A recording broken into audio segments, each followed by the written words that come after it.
காதோடுதான் நான் பேசுவேன். மேடம் சென்னையில இருக்க பசங்க 3 பேர் படிக்கிறாங்க மேடம். சரிம்மா. எங்க வீட்டுக்காரர் வந்து அவங்க பாண்டிச்சேரியில டீ கடை வச்சிருக்காங்க. சரி. அவங்க வந்து இப்போ வச்சு 3 மாசம் தான் ஆகுதுங்க. அவங்க ஸ்கூலு வீடெல்லாம் அவங்க பாண்டிச்சேரி மாத்தணும்னு சொல்றாங்க. அவர் வந்து உங்க குடும்பத்தோட அங்க வந்துருங்கன்னு சொல்றாரா? ஆமா, அவங்க பாண்டிச்சேரி மாத்திடலான்னு சொல்றாங்க மேடம். இங்க வந்து ஒரு பையன் 8th படிக்கிறான், 2 பையன் டீன்ஸ் எல்கேஜி படிக்கிறாங்க. இன்ஜினியரிங் படிக்கிறாங்களா? எல்கேஜி படிக்கிறாங்க. டீன்ஸ் 2 பையன் 2வது. பரவாயில்ல, சின்ன சின்ன கிளாஸ் தானேம்மா, மாத்திடலாமே, அங்க போய் படிக்க வைக்கலாமே. பெரிய பையன் 8th படிக்கிறாங்க மேடம். பரவாயில்ல, 9th ஸ்டாண்டர்ட்க்கு கிடைக்குமே அட்மிஷன் அங்க. கிடைக்குங்க மேடம். அவங்க கடை வச்சு 3 months தான் ஆகுது பாண்டிச்சேரியில. அதுக்கு ஃப்ரீ சீட்டு கிடைச்சிருக்கு. 2 எல்கேஜிக்கு 2 பேருக்குமே இலவச கட்டாயங்கள் ஃப்ரீ சீட்டு கிடைச்சிருக்குங்க மேடம். 8th வரைக்கும் ஃப்ரீ சீட்டு. அது இங்கிலீஷ் மீடியங்க, நல்ல ஸ்கூல்ல கிடைச்சிருக்குதுங்க. அந்த ஸ்கூல்ல எங்களால பணம் கட்டவும் முடியாது, பெரிய ஸ்கூல்ல கிடைச்சி. சரி, பாண்டிச்சேரி தானே, அவர் வாரத்துக்கு ஒரு தடவை வந்துட்டு போலாமே.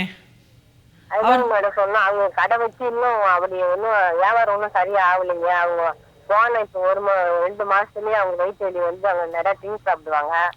வயிற்று வலி வந்து வயிற்றுல குடல்ல ஓட்ட வந்து ஆபரேஷன் பண்ணி சென்னையில வந்து வீட்டுல தான் இருக்கிறாங்க, ரெஸ்ட்ல இருக்கிறாங்க 1 மாசமா. 1 மாசம் ரெஸ்ட்ல தான் இருக்கணுங்களாம். நான் 1 வருஷம் 2 வருஷம் நல்லா கடை வியாபாரம் ஆயிடுச்சுன்னா நம்ம 3 குழந்தை அங்க போய் சமாளிக்க முடியாது. அப்புறம் அங்க இருந்து எங்க ஊருக்கு அரியலூருக்கு போனா கிராமத்துல பசங்க படிக்க வைக்க முடியாம ஆயிடும். அவங்களுமே படிக்கல, நானுமே படிக்கல மேடம். சரி, அப்ப இங்க உங்களுக்கு சென்னையில யார் சப்போர்ட் பண்றாங்கம்மா? சென்னையில அவங்க தம்பி இருக்காங்க மேடம். அவங்க தம்பி தான் புட்டி எடுத்து கொடுத்துருக்காங்க பாண்டிச்சேரியில. அவங்க தான் லீஸுக்கு வீடு எடுத்து வச்சிருக்காங்க. லீஸுக்கு தான் மேடம் இருக்கு. இப்போ வீடு வந்து அவங்க மச்சினர் கொடுத்துருக்கிற வீட்டுல தான் இருக்கீங்க? மச்சினர் லீஸுக்கு வீடு எடுத்து வச்சிருக்காங்க. அப்பப்போ பசங்களுக்கு பிறந்தாங்க ட்ரெஸ் கொஞ்சம் கொஞ்சம் இதெல்லாம் பாத்துருக்காங்க. நாங்க சம்பாதிச்சு டீ கடைக்கு வேலைக்கு போயிட்டு இருக்காங்க இங்க சென்னையிலேயே. அவங்க தான் சரி, அண்ணனுக்கு அவங்க வயசு வேற ஆயிடுச்சு, 50 வயசு ஆயிடுச்சு, 7 நாளைக்கு நீ வேலைக்கு போ, கால் 4 மணிக்கு 10 மணிக்கு வருவாங்க. வரும்போது டீ சாப்பிட்டு தான் வருவாங்களே. கால் வலி சொல்லுவாங்க. அதனால சொந்தமா ஒரு டீ கடை வச்சு கொடுத்தாங்க பாண்டிச்சேரியில. அங்க அவங்க ஃப்ரெண்டு மூலியமா வச்சு கொடுத்துருக்காங்க அந்த ஊர்ல. சென்னையில வைக்க சொன்னாங்க. இப்ப நீங்க வந்து இப்ப நீங்க ஜாயிண்ட் வேண்டாம் சொல்லிட்டு இருந்தாங்க. சரி, இப்ப நீங்க ஜாயிண்ட் ஃபேமிலியா இருக்கீங்களா? உங்க மூத்தார் குடும்பமும் ஜாயிண்ட் ஃபேமிலியா இருந்தாங்க மேடம். இப்ப திரும்பிட்டாங்க. 2வது டீம்ஸ் கொண்டு வந்தோடனே அவங்க தனியா போயிட்டாங்க. ஆனா எங்களுக்கு வீடு எடுத்து வச்சுட்டு போயிட்டாங்க. ஒரு வீட்டுல பெரிய வீட்டுல இருந்த வாடகைக்கு அவங்க எங்களுக்கு வீடு லீஸுக்கு எடுத்து வச்சுட்டு அவங்க தனியா வாடகைக்கு போயிட்டாங்க. சரி, மாசம் செலவுக்கு காசெல்லாம் யார் கொடுக்குறாங்க? இவங்க வேலைக்கு போவாங்க. டெய்லியும் சம்பளம், டெய்லி 500 ரூபா வாங்கிட்டு வருவாங்க. டெய்லி வேலை செய்ய சம்பளம், அது மாதிரி சாப்பிட்டுக்கிட்டு இருந்தோம். பெரிய பையனுக்கு அவங்க கொஞ்சம் ஹெல்ப் பண்ணுவாங்க, ஃபீஸ் கட்டுவாங்க, செஞ்சுட்டு இருந்தாங்க. டெய்லி 500 இல்ல யாரு 2 பேருக்கு எல்கேஜி கிடைச்சிருக்கு மேடம். இல்ல டெய்லி 500 ரூபாய் வந்து யார் உங்க மூத்தார் சம்பாதிப்பாரா உங்க வீட்டுக்கார் சம்பாதிப்பாரா? எங்க வீட்டுக்கார் சம்பாதிச்சு கொடுப்பாங்க. டீ சாப்பிட்டாலும் திட்ட மாட்டாங்க, அடிக்க மாட்டாங்க. ஆனா வீட்டுக்கு காசு கொடுத்துருவாங்க செலவுக்கு. இப்போ பாண்டிச்சேரி போனதுக்கு அப்புறம் பாண்டிச்சேரி போனதுக்கு அப்புறம் அங்க வந்து எனக்கு அக்கௌண்ட்ல காசு போடுவாங்க மேடம். அங்க வந்து போயிட்டு மாசம் எவ்வளவு. சோ ஒன்னும் பிரச்சனை இல்லல்ல. அப்ப நீங்க இப்படியே கண்டினியூ பண்ணுங்களேன். இப்படியே கண்டினியூ பண்ண சொன்னா அவங்க அண்ணனுக்கு உடம்பு சொல்லாதாயிடுச்சு. அன்னி போனா அண்ணனுக்கு துணி வச்சு போடலாம், அண்ணனுக்கு சமைச்சு கொடுக்கலாம் அப்படின்னு சொல்றாங்க. அவங்க தம்பி சொல்றாங்க, மச்சனை சொல்றாங்க மேடம். அது மாதிரி என்னன்னு நீங்க பாண்டிச்சேரி ஸ்கூலு வீடு மாத்திட்டாங்க, அண்ணனுக்கு அண்ணன் அப்படி உடம்பு சரியில்லை, அண்ணன் அப்படி துணி துவைப்பாங்க. இப்போ உங்க வீட்டுக்காருக்கு துணி துவைக்க முடியாது அவங்களால அப்படின்னு சொல்றாங்க மேடம். இப்போ உங்க வீட்டுக்காருக்கு வந்து கடையெல்லாம் வச்சு கொடுத்த உங்க மூத்தார் அண்ணன் வந்து அங்க பாண்டிச்சேரியில தான் இருக்காரா? அவங்களும் சென்னையில் தான் மேடம் இருக்காங்க. அவங்க மேனேஜரா இருக்கிறாங்க. அவங்க பாண்டிச்சேரிக்கு மாசத்துக்கு 1 டைம் 2 டைம்ஸ் போயிட்டு வர மாதிரி தான் இருப்பாங்க. அவங்க இப்ப கடையில ஆள் வச்சு வேலை செய்யறாங்க. 3 பேர் இருக்கிறாங்க. இவங்க போய் கல்லாவனால உட்காந்துருந்தா நீங்க 1 மாசம் ரெஸ்ட்ல இருக்கிறாங்க, வியாபாரம் ஒன்றும் சரியில்லை, நீங்க போய் கல்லாவனால உட்காந்து டீ போட வேண்டாம் அப்படின்னு சொன்னாங்க. இல்ல இப்ப யாரை கவனிக்கிறதுக்கு இருக்கணும்னு சொல்றாங்க உங்களை பாண்டிச்சேரியில? வீட்டுக்காரருக்கு தான் மேடம் உடம்பு சரியில்லைங்க. குடல்ல வயிற்றுல ஓட்டம் உண்டு, குடல் ஆபரேஷன் பண்ணிருக்காங்க மேடம். அப்ப உங்க வீட்டுக்கார கவனிக்கிறதுக்காக நீங்க அங்க போயிடுங்கன்னு எல்லாரும் சொல்றாங்க. ஃப்ரீ சீட்டு வேண்டாம், ஒண்ணு வேண்டாம், நீ ஸ்கூலு வீடெல்லாம் மாத்திட்டு அங்க போயிட்டு அண்ணன் ஓடியாரு அப்படின்னு சொல்றாங்க. எங்க மச்சனர் என்ன சொல்றாங்க மேடம். உங்க மச்சனர் தானம்மா இப்ப எல்லாம் பாத்துக்கிறாரு, அவர் தானம்மா உங்க வீட்டுக்காருக்கு கடை வச்சு கொடுத்தாரு. ஆமாங்க மேடம். அப்ப உங்க மச்சனர் சொல்றபடியே கேளுங்க. அப்படிங்களா மேடம்? ஆமா, பின்ன அவர் தானே உங்களுக்கு வாழ்க்கையே. இப்போ அவரால் தானே ஓடுது இப்போ உங்களுக்கு வாழ்க்கையே. அவரால் தான் மேடம் ஓடுது. நான் ஃப்ரீ சீட்டுக்கு மேடம் 8 வரைக்கும் ஃப்ரீ சீட்டு கிடைச்சிருக்கு. அவரே கேளுங்க ஐடியா. இப்ப அவரே ஏதாவது ஒண்ணு சொல்லுவார் அதுக்கு. அதான் அங்க பாண்டிச்சேரி ஃபீஸ் கம்மி, நம்ம கட்டிக்கலாம், அது ஒன்றும் ப்ராப்ளம். அதான் பரவாயில்ல, ஃபீஸ் கம்மி கட்டிடுங்க. அது ஃபீஸ் பரவாயில்ல. இப்போ உங்க வீட்டுக்காரர் தான் நல்லா சம்பாதிக்கிறாரு, அது எதுக்கு ஃப்ரீ சீட்டுக்கு ஆசைப்படுறீங்க? இப்போ உங்க வீட்டுக்காரர் தான் நல்லா சம்பாதிக்கிறார், டெய்லி 500 ரூபாய் சம்பாதிச்சு அக்கௌண்ட்ல போடுறாருல. ஸோ அப்போ நீங்க ஃபீஸ் கட்டி படிக்க வச்சுருங்க. அதான் ஃபீஸ் கட்டி படிக்க வச்சுருங்கம்மா. எனக்கு பயமா இருக்கு மேடம். அங்க போயிட்டு கடை ஓடுதோ ஓடலையே மறுபடியும் கொண்டு ஊருக்கு அரியலூர் தான் மறுபடியும் சென்னைக்குலாம் வர முடியாது படிக்க இல்ல வச்சு நீங்க அது மறுபடியும் உங்க தான் மூத்தார் அதுக்கு ஏதாவது ஒரு ஐடியா வச்சிருப்பாரு. சப்போஸ் நீங்க போயிட்டு இப்போ வந்து பாண்டிச்சேரியில் ஒர்க் அவுட் ஆகலை அப்படின்னாக்கா திருப்பி அவர் வந்து நீங்க சென்னை வர்றதுக்கு ஏற்பாடு பண்ணுவாரான்னு கேட்டுக்குங்க. கேட்டுக்கிட்டு அவர்கிட்ட இது பண்ணிட்டு நீங்க பேசிட்டு நீங்க போயிடுங்க. 2 பையன் இருக்கு மேடம். அவங்க பசங்களை கவனிக்குது அவங்களுக்கு கரெக்டா இருக்கும். எங்களுக்கு சும்மா எதனா ஹெல்ப் பண்ணுவாங்க. அதுக்கப்புறம் 3 பசங்களுக்கு அவங்க ஃபீஸ் கட்ட மாட்டாங்க மேடம். ஒரு பையனுக்கு வேணா பெரிய பையனுக்கு வேணா கட்டிக்கிட்டு இருந்தாங்க. அது கூட இப்ப கட்டட விட்டுட்டாங்க. அவங்க பசங்களுக்கு கரெக்டாக சொல்லிட்டாங்க. ஆமாம்மா, பின்ன எவ்வளவுதான் செய்ய முடியுமா? இப்போ உங்க வீட்டுக்காரருக்கு கடை வச்சு கொடுத்துருக்கதே பெரிய விஷயம் தானே. ஆமாங்க மேடம். அப்புறம் என்ன, நீங்களும் கொஞ்சம் வேலை பண்ணுங்க உங்க வீட்டுக்காரோட சேர்ந்து. அவரை கொஞ்சம் உங்க வீட்டுக்காரை கொஞ்சம் ரெஸ்ட் எடுக்க வச்சுட்டு, அவருக்கு கொஞ்சம் உடம்பு சரியில்லைல்ல, இப்போ பிள்ளைகள் எல்லாம் ஸ்கூலுக்கு அனுப்பிச்சதுக்கப்புறம் நீங்கள் டீ கடையில் போய் நீங்கள் உட்காந்துருங்க. அவர் வீட்டுக்கு அனுப்பிச்சிட்டு அவர் அதுவும் கேட்டங்க மேடம். நான் டிவி எல்லாமே வேலை செய்து வீடு மாத்தினேன். ஏன்னா லேடிஸ் எல்லாம் கடைக்கு வரக்கூடாது. அது ஈஸ்வர் ரோடுல மெயின் ரோடு. பொம்பளைங்களுக்கு கடையில வேலையே இல்லை. அவங்க அப்படி ஆள் வச்சிருக்காங்க. 3 பேர் ஆள் வச்சிருக்காங்க மேடம். லேடிஸுக்கு எல்லாம் அங்க கடையில் நாங்க சேர்க்க மாட்டோம். ஃபுல்லா ஜென்ஸ் தான் வராங்க. தம் அடிப்பாங்க. அங்க சேர்க்க மாட்டோம். வீட்டுல தான் இருக்கணும். அப்படி அதுவும் கேட்டங்க மேடம். அப்படியும் வேண்டாங்கிறாங்க மேடம். சரி வீட்டில் தான் இருங்களேம்மா. 3 பிள்ளைங்களை பார்த்துட்டு உங்க வீட்டுக்காரை பார்த்துக்கிட்டு வீட்டில் தான் இருங்களேன். என்ன பிரச்சனை? 1 வருஷம் 2 வருஷம் கழிச்சு மாத்திக்கலாம். 3 மாசம் தான் வந்து எப்படி இருக்கும் என்னவோ திடீர்னு சரி அதை சொல்லுங்க. அது ரீசனபிள் தான். நீங்க சொல்றது அது நியாயம்தான். நீங்க உங்க மூத்தார்கையில சொல்லுங்க. இப்பதானங்க போயிருக்காரு, 1 வருஷம் ஆகட்டும். சொல்றேன். 1 வருஷம் 2 வருஷம் பார்த்துக்கிட்டு மாத்திக்கலாம். ஆனா அவருக்கு உடம்பு சரியில்லைங்கிறீங்களே. இப்போ அவருக்கு உடம்பு சரியில்லாம போய் அவருக்கு லிவர்ல வந்து ஓட்டை விழுந்துருச்சுங்கிறீங்க. அது ரொம்ப சீரியஸான ப்ராப்ளம் ஆச்சு. அவருக்கு சாப்பாடெல்லாம் செஞ்சு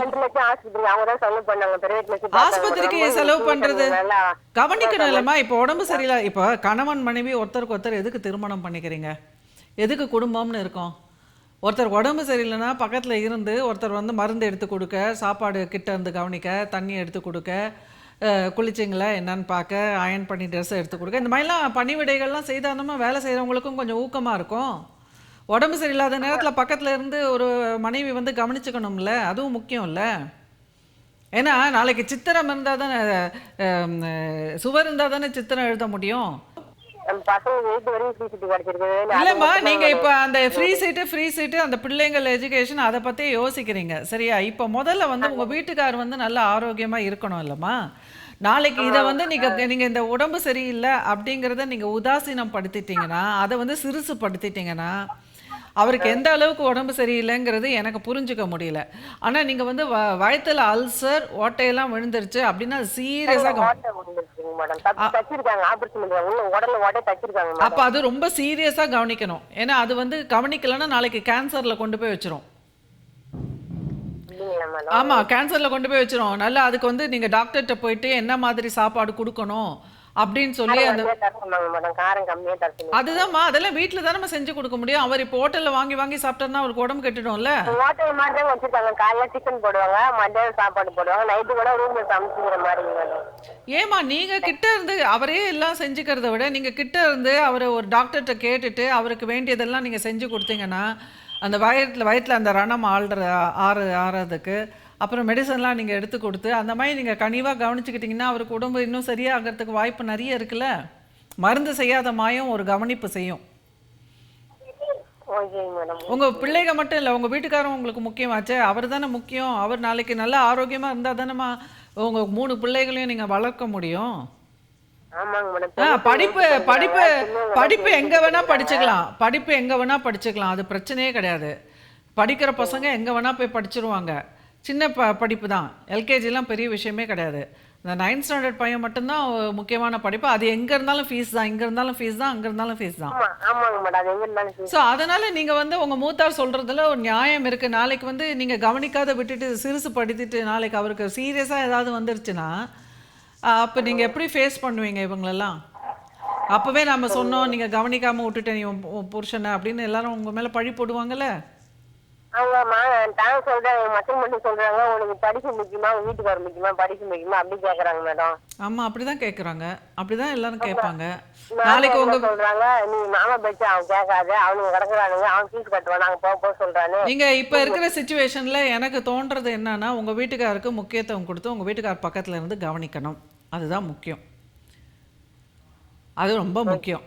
ஏன்னா அங்கே ஒரு குடும்பம் இங்கே ஒரு குடும்பம் இருந்துட்டு அவர் அங்கே கஷ்டப்பட்டுக்கிட்டு நீங்கள் இங்கே வந்து இருந்தீங்கன்னா நாளைக்கு அவருக்கு ரொம்ப மனக்கவலை. அல்சர் எல்லாமே பதட்டத்தில் வர்றது தான். ஸோ நல்ல ஒரு தாம்பத்தியம், நல்ல கவனிப்பு, நல்ல சாப்பாடு இதெல்லாம் இருந்தால் சரியாயிடும். சரிங்க, ஓகே. ஆமாம், ஏன்னா அவருக்கு வந்து ஒரு நல்ல கவனிப்பில் கஷ்டப்பட்டு உழைக்கிறாரு. நல்ல ஒரு கவனிப்பு வேணும்ல. வீட்டுக்கு வந்தவுடனே நல்லா கவனித்து அவருக்கு அவளை சந்தோஷமாக வச்சுக்கிட்டிங்கன்னா சரியாயிடும் அந்த நோயெல்லாம். அதுக்கப்புறம் நீங்கள் பிள்ளைங்க தானாக படிப்பாங்க. அது ஒன்றும் பெரிய கஷ்டம் கிடையாது. சரியா?